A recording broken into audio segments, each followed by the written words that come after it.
everyone, and welcome to our monthly Support Coordinator webinar. My name is Vicky Gray, and on behalf of Endeavour Foundation, I am your host for today's webinar.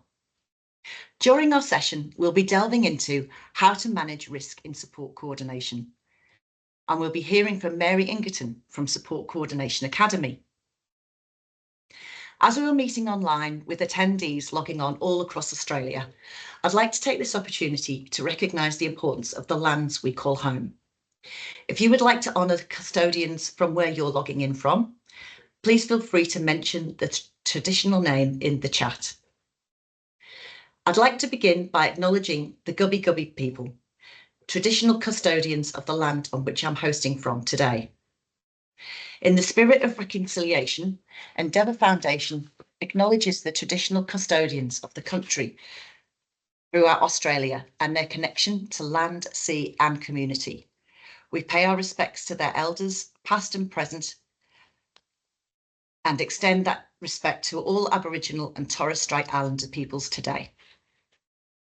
Now, I'd like to quickly go over some housekeeping before we proceed. Please note your microphones and cameras are automatically off for the duration of the webinar.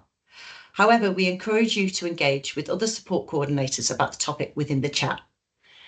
For any questions you would like Mary to address, please include those in the Q&A. There'll be a survey circulated at the end of the webinar if you would like to provide feedback on the session or suggest possible future topics. If you've been here before, you'll know that we give away a free coaching session with Support Coordination Academy. The winner will be drawn at the end of this session. In the chat box, you'll find a link to our privacy policy. Please reach out if you have any questions regarding this. Now, before we introduce you to our speakers today, I strongly encourage everyone to subscribe to our bi-weekly Care Connect newsletter. It's an invaluable resource tailored specifically for support coordinators. This newsletter not only features our latest information for NDIS and support coordinator articles, but also highlights work and community opportunities for your clients.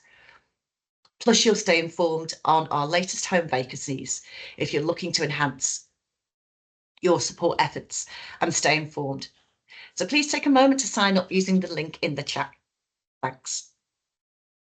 As mentioned earlier, during this webinar, we'll be diving into how to manage risk in support coordination. Our presenter today is Mary Ingerton from Support Coordination Academy.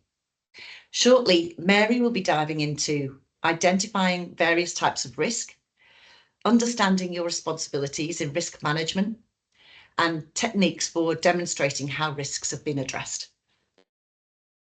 Before handing you over to Mary, it's my pleasure to introduce you to Brett Thomas. Brett is a risk advisor in our legal and governance team here at Endeavour Foundation. Brett's diverse career spans industries like events, environment, manufacturing and disabilities. A common thread throughout his time has been mitigating risk through best practices and learning from mistakes through the philosophy of continuous improvement. Over to you, Brett. Thank you very much, Vicky. Good afternoon, everyone. I'd like to start with mentioning that working in risk in the disability sector has its own specific challenges, where the focus on client care in regards to areas such as living arrangements, entertainment, physical and mental well-being, medication and other support needs are the main focus from an operational risk mitigation point of view. Looking at risk at the enterprise level is about pulling out the scope and looking for risks that can affect our organisational objectives. Managing risk at this level has a multifaceted structure. At the top, we look at risks that can affect an organisation's viability to keep the doors open. Then we have risks that impact our strategic objectives and risks that will impact our divisional objectives. The main reason why I found a role in risk at Endeavour Foundation appealing was for the opportunity to work with the risk management standard that's applied here and also the electronic risk management system.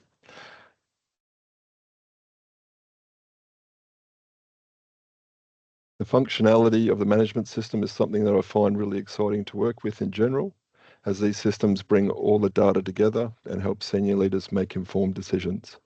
In saying that, undertaking a risk assessment is an important incremental part of the process, and when funneled into a centralised system, it helps it become more than just a safeguard against risk. It adds to the actual decision-making process. Risk management should be a systematic, structured approach in determining an accurate risk profile so that senior leaders can understand where risks are coming from or could come from to strengthen their decision-making.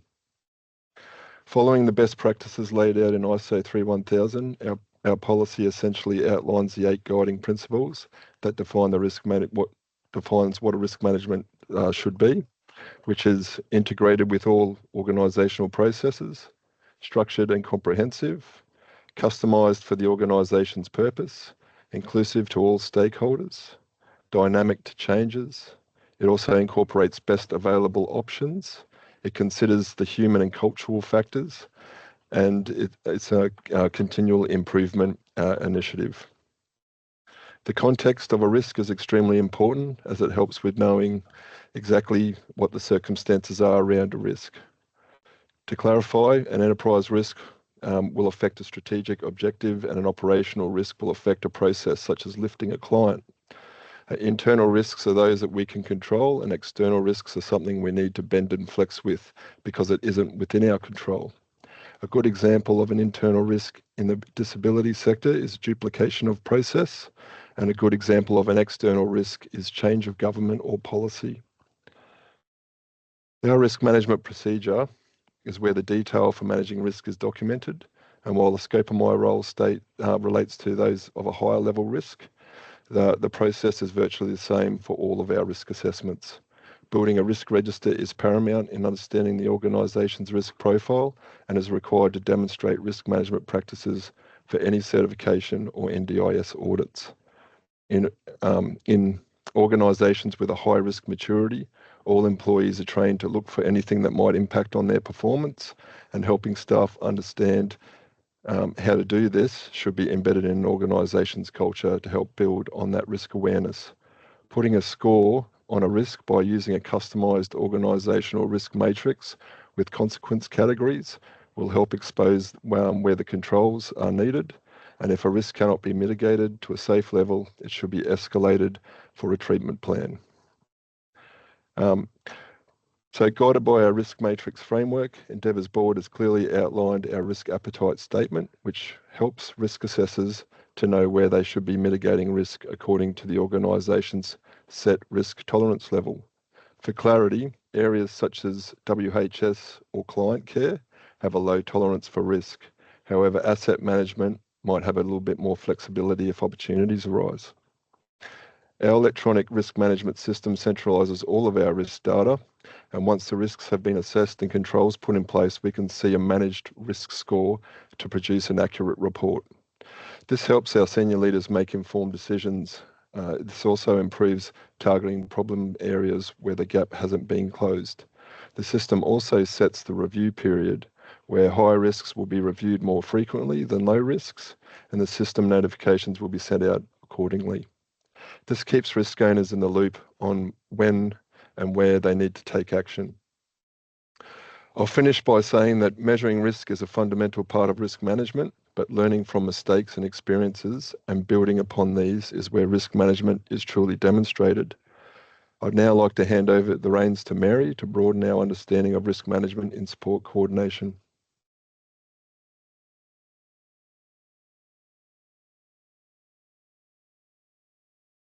Hi everyone and welcome. Thank you very much for coming along today. We've got quite a big crew today, which is just amazing. Right, so I'm Mary, I'm the Managing Director for Support Coordination Academy. So today I'm going to talk to you about how to manage risk and support coordination. So thank you to Brett. Brett really talked was really focusing on an organisational perspective around risk. So what I really want to focus on, which is amazing, and there's some real correlations across the both roles. What I really want to talk about today is risk in relation to the support coordinator role. So practically, what does that look like? Types and levels of risks, and what are some of the strategies that you can use? Okay, so let's get started. At the end, we'll hopefully have an opportunity to answer some questions. So feel free to put those in the Q&A and we'll go from there. Okay, so let's make a start.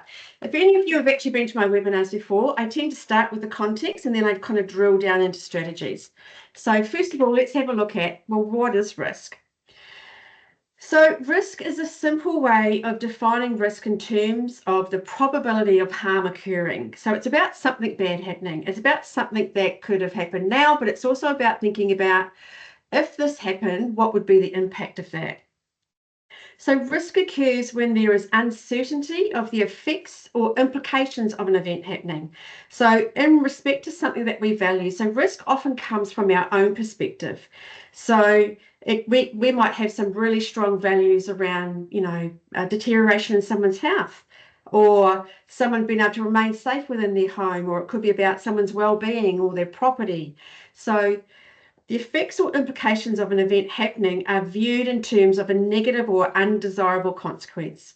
So when we're thinking about risk, we're often thinking about if that risk happened, what would be the impact? What's a negative or undesirable consequence that could happen? And also when we assess risk, we assess the likelihood that the risk will occur, and if the risk does occur, the most likely outcome based on the information or the evidence that we have at that point in time. So risk is always about, well, what do we know now?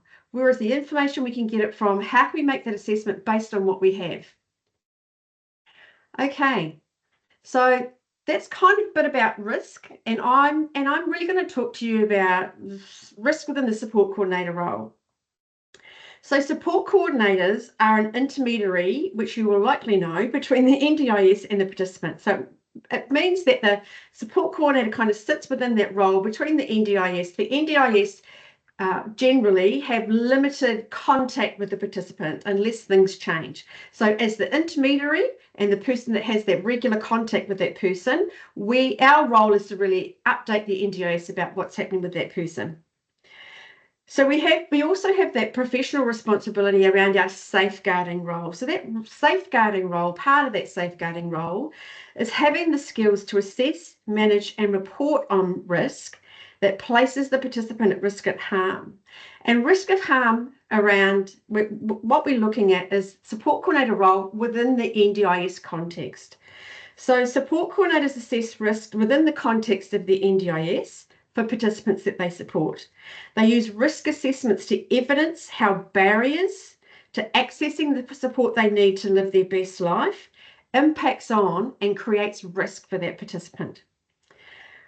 Once we've identified those barriers, the impact and the risk, the next step is then to develop mitigation strategies to reduce the likelihood or the impact of the risk occurring, and detail action plans which really says, well, these are the actions I'm going to take. This is how I've supported this person. These are the other people that are within that person's support network, so the stakeholder group, who are also taking ownership of and managing some of that risk. And I'll talk to you a bit more about that later on. Okay, so assessing risk is also about identifying the impact of current risk of harm to a participant. So it might be something that's currently happening, or it could be about the risk of future harm if things don't change. So sometimes a negative consequence is currently happening or is likely to happen. Okay, where are we up to? Right, so I'll give you a couple of examples to try and embed what I'm saying a bit more, because when we talk about risk, it can be quite hard to comprehend. Well, it's not hard to comprehend, it's just kind of going, well, how do I apply that to reality?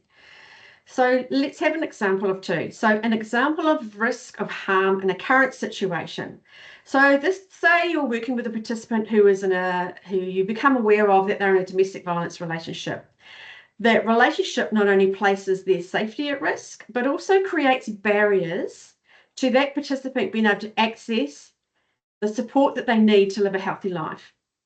So the participant has limited ability to understand the impact of the controlling behaviours due to their impairment, which places the participant at significant risk of their health deteriorating because they're not able to get the supports that they need. So a mitigation strategy may include linking the person in with a domestic violence service or a counselling service to help them understanding how that controlling behaviours impact on their ability to access or get linked in with that support. So it might be about the person that they're living with, refusing for services to come into the home. There could be a number of reasons or what's causing those barriers, but it's about supporting that person to get insight or understanding or build their capacity or ability to make those informed decisions themselves, be able to have a voice and to understand that by not getting those supports and services that they need, that it's going to impact on their health. So that could be one situation. Let's have a look at another situation. So, for example, of future risk of harm. So this could involve maybe a participant choosing to have a relationship with people who influence them to hand over their money. So they could be feeling pressured to hand over their money or things like that. So in that situation, say, for example, the person was, spending their money on other people or using their money, and it was leaving them short each week, and therefore they were putting themselves at risk of not being able to have enough funds. So this could be in relation to not being able to pay their bills on time, not being able to pay their rent, which eventually, if that behaviour continued, they could be at risk of becoming homeless.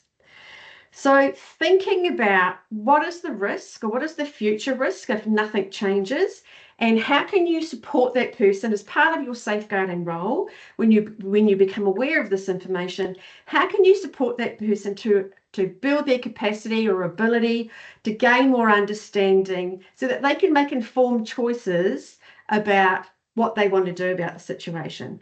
So it could be about linking in support, say a psychologist to help the participant understand the consequences it could be cognitive behavior therapy, or it could be around practical reasoning or realistic situations around, so if this happens, then what happens then? So what's the impact of that? So it's really, when we're talking about risk as support coordinators, we're really thinking about when we become aware of information, what kind of risk is that? How do we assess that? And what kind of strategies can we actually put in place? Okay, hopefully this is making sense for you. So I'm going to talk to you a bit about duty of risk versus duty of care or duty to act. So basically, as a support coordinator, you need to have the skills to be able to understand the differences between these two approaches. So when we talk about dignity of risk and we talk about duty of care or duty to act, depends on what people actually call that. It's reflective of the seriousness of the situation, but it also is reflective of the type of response that's required, the severity or type of response. So let's start with dignity of risk. So dignity of risk is a very strong concept within the NDIS. So it's about saying that all people with disability have right to freedom of choice. A participant has the right to take the reasonable risks and learn from those experiences, just like any other person in our society does. It's about respecting a participant's independence and their preferences and their right to live the life that they choose, even if their choices involve a level of risk and experience some kind of adverse outcome. So it's like any other person within society. The participants that we support, they're going to make choices that often place themselves at risk. It's about having the skills to understand what is the impact, what are the factors that create that risk, and what kind of strategies or safeguards can we put in place. Okay, so as a support coordinator, our role is to take reasonable steps to support a participant to understand how to manage that risk safely with appropriate safeguards in place. So it could be about having a discussion with the participant to help them understand and gain insight into the impact of their choices. It might be about having that conversation about, so these are the things that you want to do. So if you do that, what do you think will happen? How do you think you're going to manage that situation? So having some of those coaching conversations. It could be about linking the participant in with specialist services or therapy services to be able to build that capacity or ability to be able to make those informed decisions. So how a support coordinator evidences this? generally with a duty of risk, it's about understanding what it is, understanding the impact of the barriers, and then documenting how you've addressed those situations within your case notes. So this is a dignity of risk is more when you are assessing risk, it's more about, it's probably a low to medium impact. It's not a serious consequence if the event does happen or has happened. It's more it has little to no impact, and so it's more about saying to the person, well, something could happen. You could be at risk. There could be an adverse outcome. So how do we put safeguards in place to reduce the impact of that risk happening?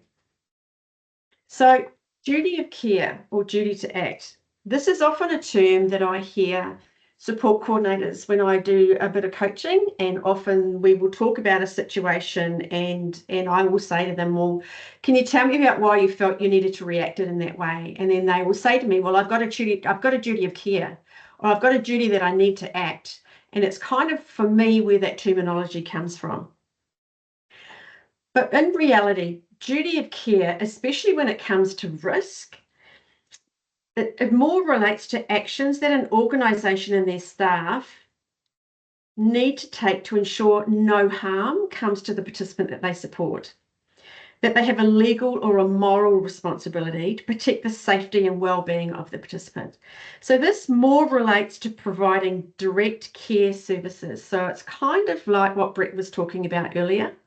As an organisation, as Endeavour, as an organisation, they have a legal and a moral responsibility to protect the safety of the people that support. So it could be like if they have supported independent living houses, how do they ensure that that person is safe within that environment? So in relation to duty of care or duty of act for a support coordinator, it often indicates a more high-level response. So when a support coordinator becomes aware of a situation that requires a duty of care response, a support coordinator's responsibility is to be able to assess the overall level of risk and develop a risk management plan. So generally when it's a dignity of risk, low impact, it's more about, okay, so let's have a conversation. Let's get some supports. How can we put safeguards in place to ensure that person can actually make those choices and reduce the severity of the risk? Whereas a duty of care or duty of act response is more about, okay, so this is more high level, it's more serious, it's more intense.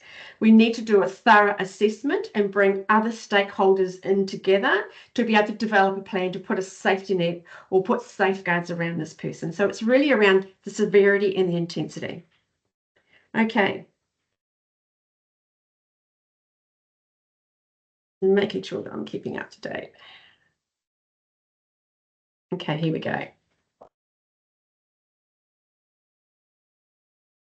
Okay, so when we talk about a risk management plan, a risk assessment, a risk management plan, it's about, to evidence the factors that contribute to the level of risk and the impact of a risk for a participant. It's also about developing risk management strategies to reduce the likelihood and the impact of the risk occurring and the actions that you will take to manage and monitor that risk. Okay. So how do you actually assess what type of response is required? A dignity of risk or a duty to act or duty of care response?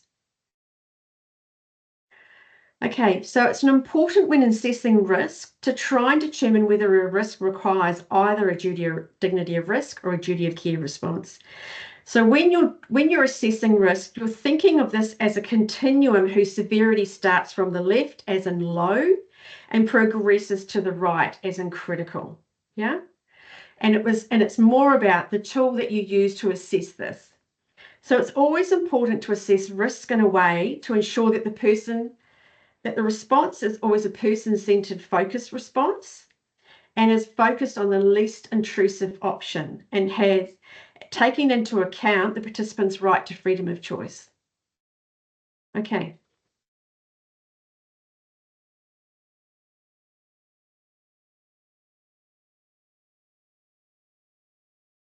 Okay. Generally, when a dignity of risk becomes a duty of care response, It's when as a support coordinator, especially within our training, we teach support coordinators to assess the overall level of risk. This helps us to determine what kind of response is required.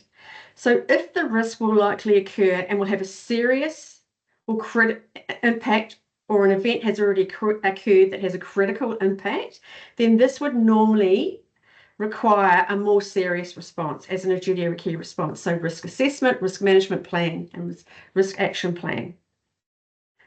So risk of harm may include repercussions such as a participant being exposed to the criminal justice system, for example, or being physically harmed by someone in their community.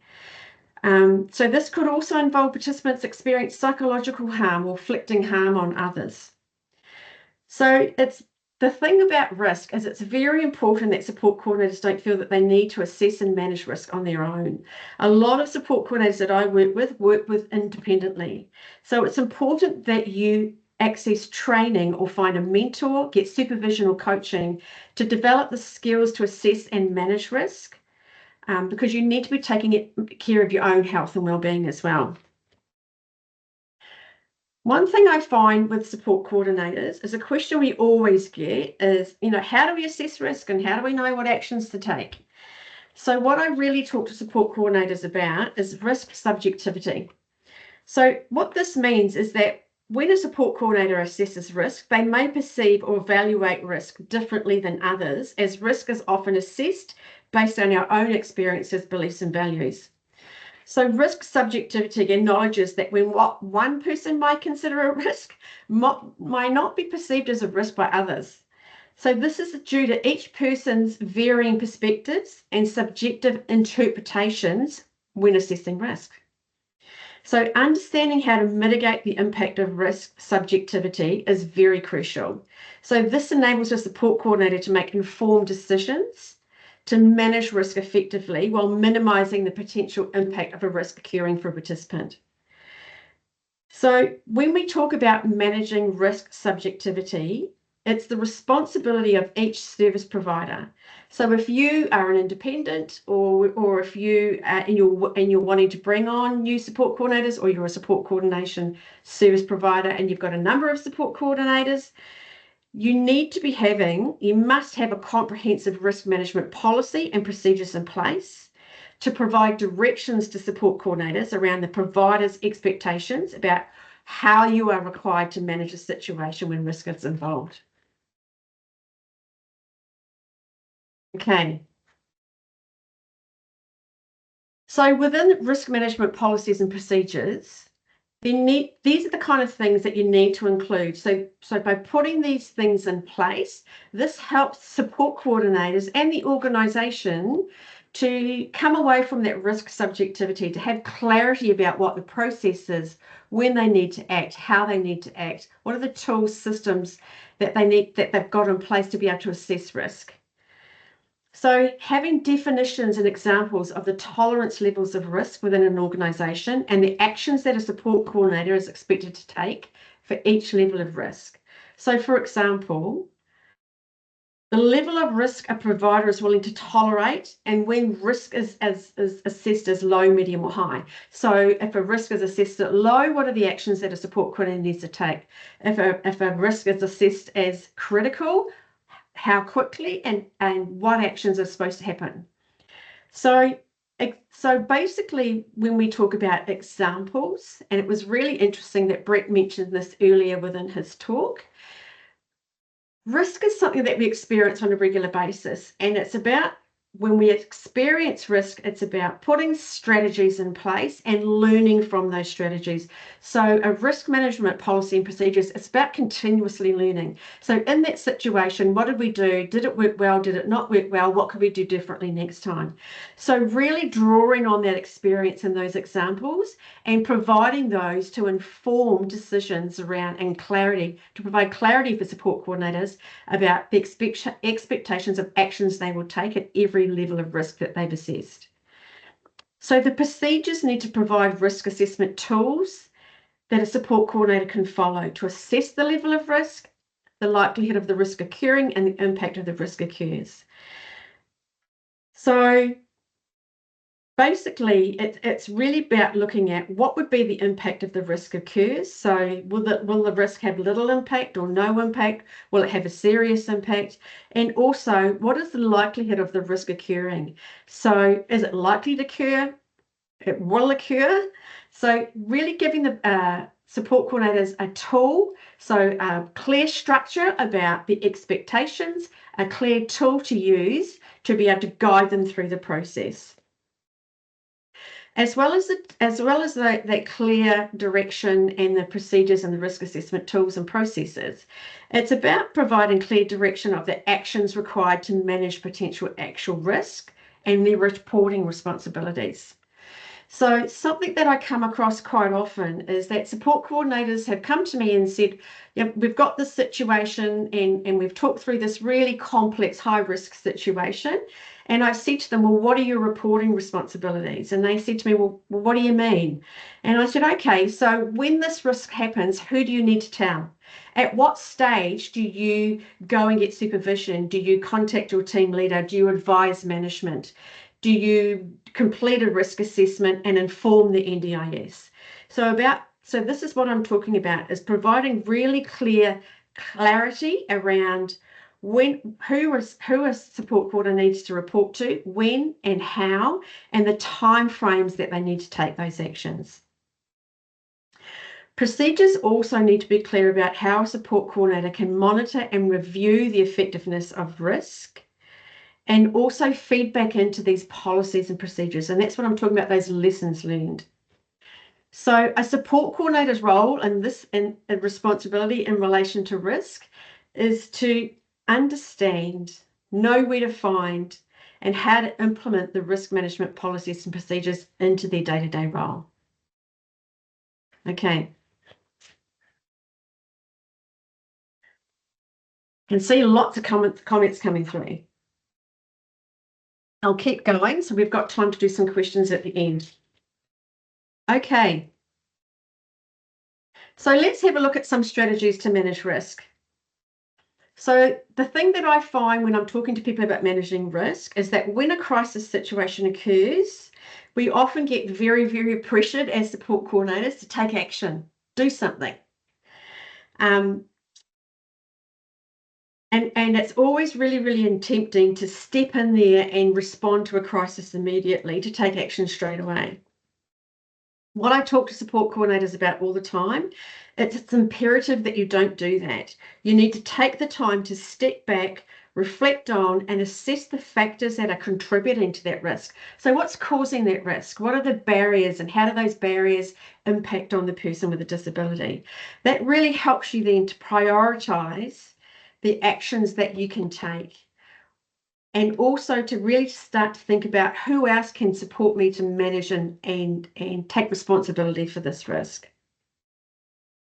This will help you to target your actions more effectively and will help you to facilitate a more of a planned approach to the situation, as opposed to just stepping in and reacting. Taking a planned approach will also help you identify all of those other stakeholders. So who else was in that participant support network? Who can help you manage the situation and the risk? So the NDIA refer to managing a crisis situation for support coordinators as crisis planning, prevention, mitigation, and action. What this doesn't mean, which isn't very clear and doesn't really help us understand, okay, so that's what you're saying that responsibility is, but it doesn't actually give us the reality of what that actually means. One thing I find from support coordinators all the time, especially when I've done coaching in really high complex situation, is that support coordinators feel that they need to hold on to and manage that ongoing risk all by themselves. And what I want to make really, really clear is that's not our responsibility. Our responsibility is to understand the strategies that we can use to share, monitor, and manage that risk. So how do you do that? So you develop your skills and ability to assess the level of risk, and then develop the mitigation strategies to reduce the impact or likelihood of the risk occurring, and developing those action plans. So, and then as part of those action plans, so when you're developing mitigation strategies, you might be going, okay, for example, so the risk might be about someone's challenging behaviours and their risk of becoming homelessness. So the factors that are contributing to those barriers could be around the impact of those challenging behaviours. So it could be around a service provider clearly saying, we don't know how to manage these behaviours, but, we're really concerned about harm to our workers. It could be about the participant themselves. So what are those behaviours? Where are those behaviours coming from? How is that creating barriers and risk for that person? So once you understand those factors, it then helps you to understand, well, what are some mitigation strategies that we can put in place to reduce the risk of that person becoming homeless? What are some of the things that we can do? And mitigation strategies are looking at it from a more of a holistic perspective. So what are the safeguards that we need to be putting in place? And then your action plans drill down into, so we have these strategies, how do we put those actions in place, and who's going to take responsibility for those actions? So when you're developing those mitigation strategies, and what we teach people around risk assessments and developing risk management plans, this is when you take it to the stakeholder groups. So often with the dignity of risk, it's really something that you can manage, with the participant directly by linking in supports, having those conversations. Whereas when it's more of a duty of care response, it's more about bringing that stakeholder group together, having those complex case meetings or those stakeholder meetings, and bringing them together and discussing the concerns, discussing the challenges, bringing all that expertise together and identifying who has the skills and experience to develop mitigation strategies. So everyone coming together and saying, well, this is what I'm seeing, this is what I'm seeing. So how do we come together and share that load? And then developing those actions. So based on people's experience and their skill sets, really saying, okay, so if we've got to have strategies around training those support workers or researching some other options available or researching a specific psychology support that needs to be coming into place, who has the skills and experience to do that? And so this is how you develop those action plans to actually share the load, share that level of risk, and identifying who's going to be a responsible owner for that risk. And that's how you develop your risk management action plans. And it's also using those plans to evidence to the NDIS around why changes in supports are required. Okay. I know I talked a lot around risk. Where are we up to? 137. Okay. And so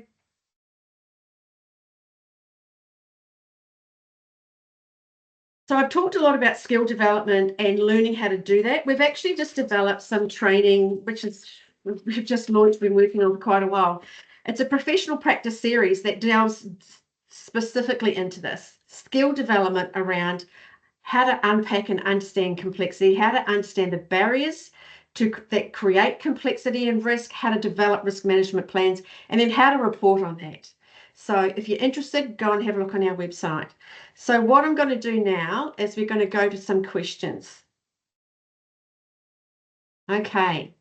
So hopefully, Mary, I'm just going to drop in quickly, Mary. We've had some technical problems with the Q&A chat this time, okay. but it's always something. But Karen is going to drop the questions in the chat box now. So if you just want to check that, yeah, just in the normal chat.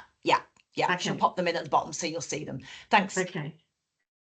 Okay, this is going to be interesting. Okay, so we'll go. I'm just going to go to the top.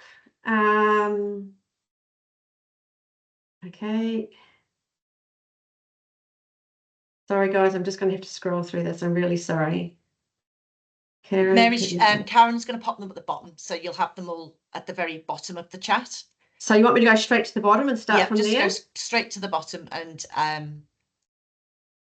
if that's all right with you, Karen, and she might just be, I think there's a bit of lag as well on this occasion. Sorry about that, guys. It's always the way. Right with you, everybody. Thank you. Sorry. Okay. Is there an NDIS template for a risk management plan? No. The NDIS does not have a specific template that they want you to fill in for a risk management plan. As part of our training, we give you templates and a practice framework to be able to identify the complexity, identify the barriers that create risk, and then be able to pull that into a risk assessment, which we use to provide to the NDIS as part of the reporting structure to evidence risk and why additional or different supports are required.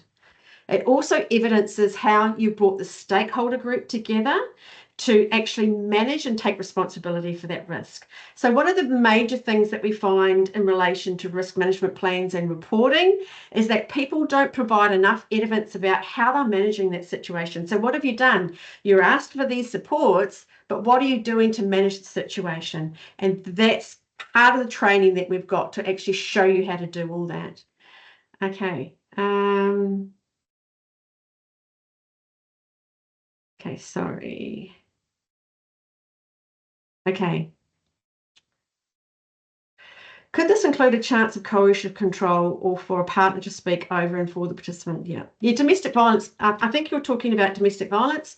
Domestic violence comes into a number of range of ways. I suppose what I was trying to highlight with that example is that it's not our role as a support coordinator to step in and go, okay, so that's domestic violence. Let's talk about domestic violence. That's not our role. Our role is to understand what are the barriers that a participant that we are supporting is experiencing, and how do we support them to build their capacity or ability to get information, to understand how those barriers create risk for themselves or create risk to them not accessing or being able to get support that they need.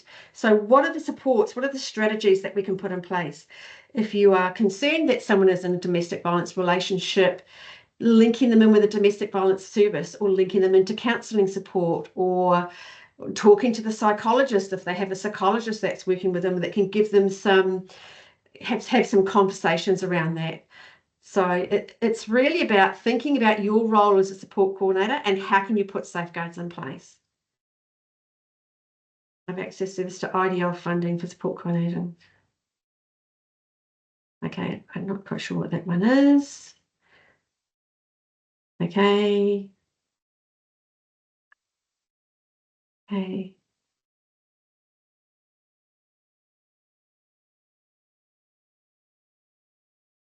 Okay. What do you do when your risk assessment thoughts on duty of care are different from another service who is also providing care to the same client? Really good question.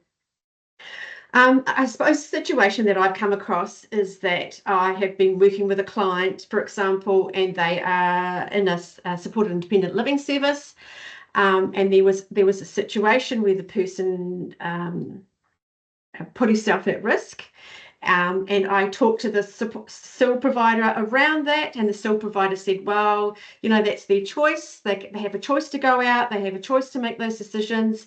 And I suppose what I had said to the provider is, as I said to them, well, a consequence of those decisions actually being made was a risk for that person. It was a detrimental risk. And so I talked to them about saying, well, where is your risk assessments? Where are your policies and procedures around supporting a person to around supervision, or around knowing where they're going, or ensuring that person is safe when they go out into the community? So I suppose, and what I would say, I'd need to know the situation, but what I would say there is really talking to the organisation, depending on if you're a support coordinator and you've become aware of a situation, talking to that organisation about how did you manage that situation? Have you completed any risk assessments? How do you manage risk in relation to the participants that you're supporting? Getting copies of those risk assessments, or what are they, talking to them about their duty of care in relation to, and also the code of conduct and their responsibility in relation completing incident reports. Did you do an incident report? Can I have a copy of that report? So this is where stakeholder groups are really, really good, when you bring in providers, so that you're not really, if you're finding that you're talking to a provider in isolation and you're not getting anywhere, bring in the whole stakeholder group together. So ask for a stakeholder meeting where everybody comes in together, and then really having a conversation around your concerns, and then getting perspectives from other providers as well around, okay, so I see that differently, or well, how did that work, or how can we put strategies in place? So really having a thinking about the safeguarding role as a support coordinator. Doesn't have a risk assessment template. Okay. Okay, if participants do not follow clinical recommendations and this puts their life at risk in their own home, what obligations do we have as a support coordinator to show what we have done or could have done if they passed away? Wow, that's very serious. I suppose it's part of a process. So if you are working with a participant, and I don't know the situation, but if you're working with a participant, and say, for example, the participant, you've linked them in with a clinician who has done an assessment and has given them recommendations about how to manage that condition or putting strategies in place to ensure that they're safe, that their health doesn't deteriorate. And if they've chosen not to follow those recommendations, that would also be something that I'm assuming the clinician would be monitoring. I would assume that they would be monitoring and would be reporting on, and if they're monitoring it and then that person's not following their directions, that they would be documenting that as well. Also, from a support coordinator perspective, it would also be about you could be doing a risk assessment to highlight the fact that you have linked in this provider, that the clinician has provided recommendations, the participant has chosen not to follow those recommendations. So as part of that risk assessment, you could be providing that to the NDIS. But it's really about what documentation do you need to have to evidence that you've taken action, you've put strategies in place, you've put safeguards in place, and the participant has still chosen not to continue to put themselves at risk. I'm hoping that will help. Sorry, it's hard to answer these questions when you don't really have really good context. Case notes, behaviour support plans, well done. Thank you, Melissa, for answering that. CH, yep. So your case notes, your risk management plans, putting behaviour support plans in place. And if there's behaviour supports in place, then the clinician should be monitoring that and following up around the recommendations. Okay. Okay. If you have really high risk, then you should be doing risk assessments and risk management plans. Often when there is high risk and really high levels of complexity, it's often an indicator that the supports that the participant is actually accessing at that point in time are often not meeting their current needs, or their needs have changed and they need different supports. So a risk assessment is a really good tool to evidence the barriers and how they create risk, how the participant supports needs have changed, and it also provides evidence about why different supports or more supports are actually required. Okay, hopefully that helps. Yep. Okay. Okay. There's a big difference between an organisational's risk profile management versus register per individual. Yep. Definitely. There's a huge difference between organisational risk and support coordinators directly working with the participants. So from what I've talked about today is really in relation to our role in supporting participants. It's part of our safeguarding role. So how do we manage and evidence the support that we've provided? How do we evidence the actions that we've taken, that we put safeguards in place? Okay. What if community nurses even cease services due to them not following their recommendations and puts the RN at risk? Okay, sorry, Melissa, I don't really. Again, that is the person's choice. The natural consequence will flow on from that. Yeah, absolutely. So I suppose I've also worked with support coordinators who have said to me, I'm working with a participant, they have a psychosocial disability, for example. I have worked with them, I've understood what the barriers is, I've put safeguards in place, the person continues to put themselves at risk. And I suppose what I've talked to that person about is they talk to me about the strategies you put in place.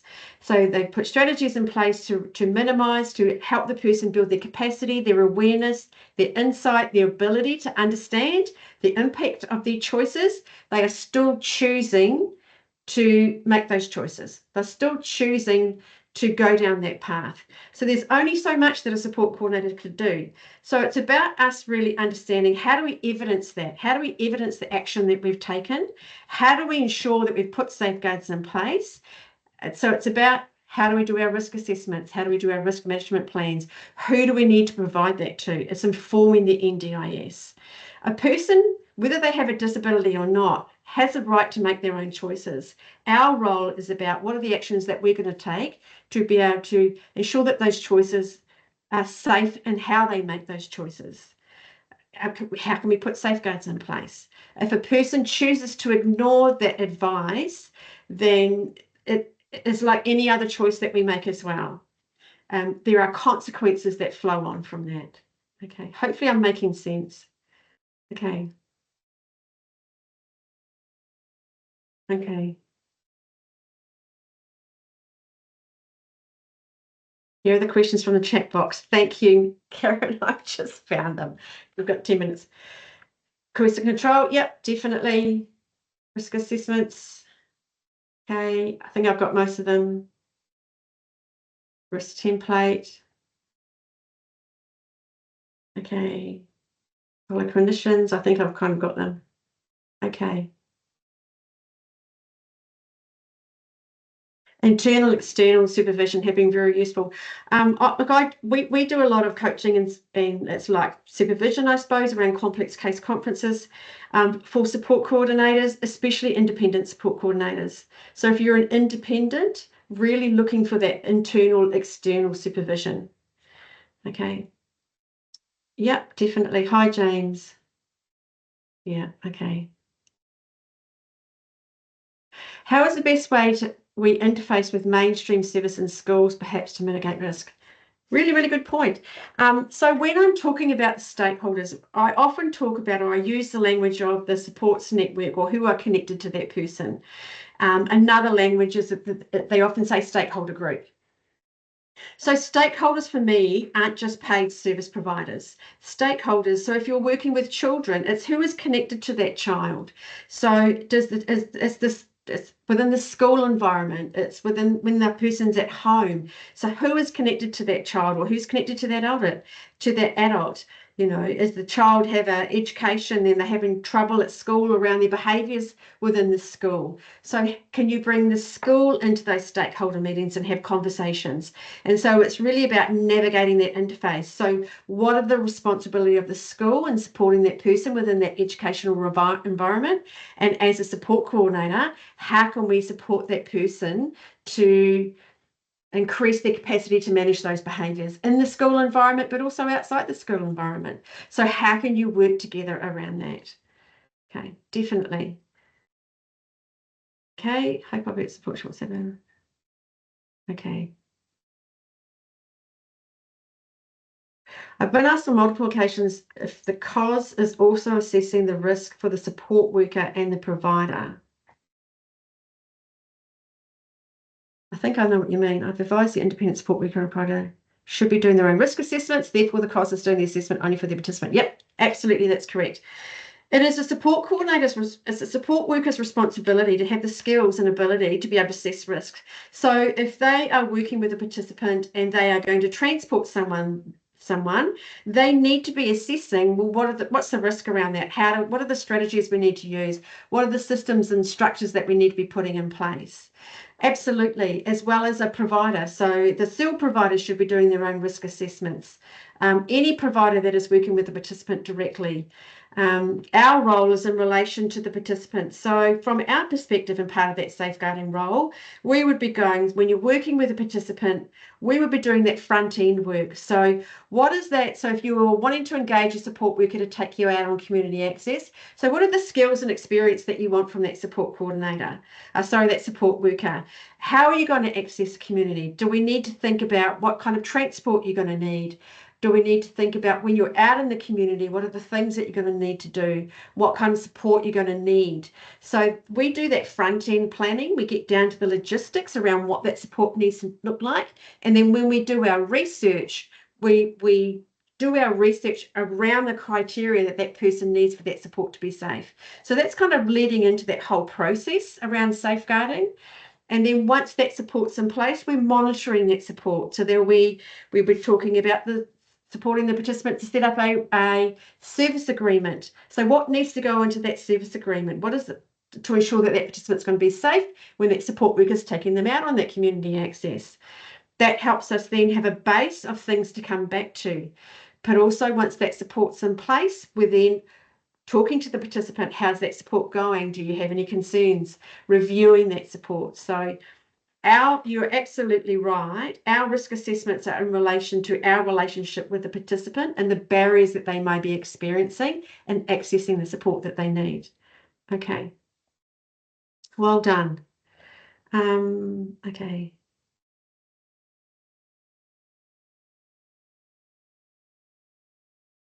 Okay.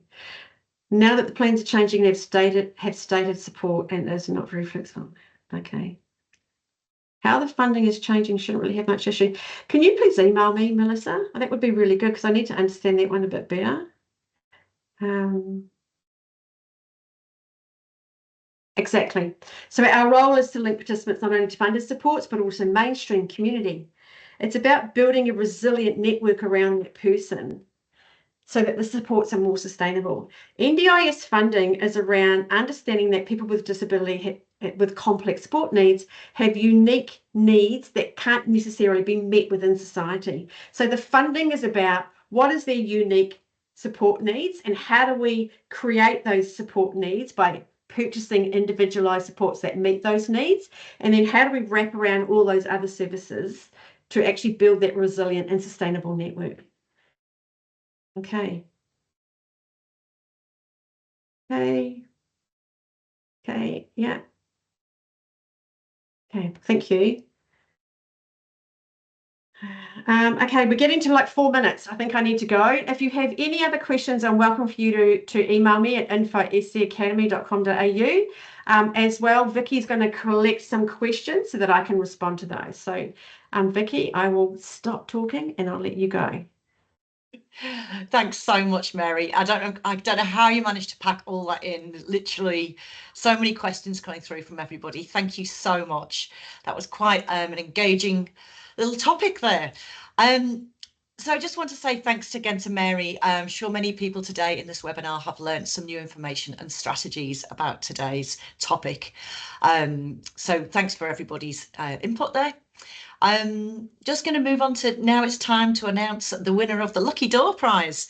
So we've just pulled out the name and it is Leanne Baxter. So Leanne, I'll be sending you an email today with details on how to redeem your free coaching session with Support Coordination Academy. Tomorrow you will all receive an email including a recording of today's session, along with a transcript and a link to the survey. Again, we always appreciate having your feedback as it really helps us to continue delivering insightful future webinars. So please keep an eye out for that in your inboxes. And lastly, we would love to invite everyone here today to come along to our October webinar. The next webinar topic will cover demystifying the NDIS navigator recommendations, which I believe is going to be a hot topic. It will be held on Wednesday, the 16th of October at the same time of 12 till 1 AEST. So we hope to see you all there. And for those who missed it earlier, we have just posted the subscription link into the comments for those who want to enhance their support efforts and stay informed with our bi-weekly Care Connect newsletter. A lot of work goes into that just so that you guys get specific information. On behalf of Endeavour Foundation, I want to extend a warm thank you for attending today's webinar. Have a great afternoon, everyone, and we'll see you next time. Thank you.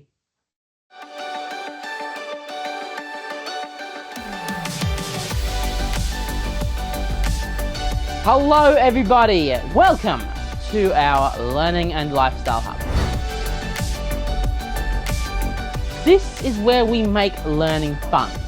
Hi, my name is Andy. I love making Mexican. One day I'm going on MasterChef.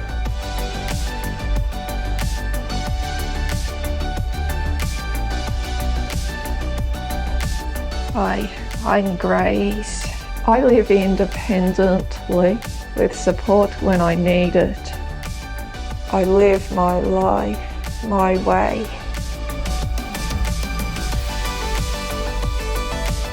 I, Kevin, I live here. I like to go to a gym.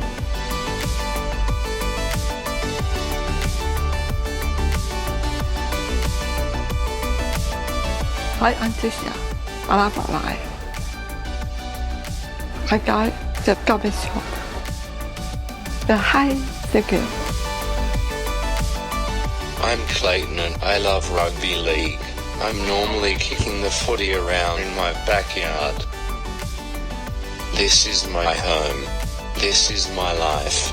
This is my community.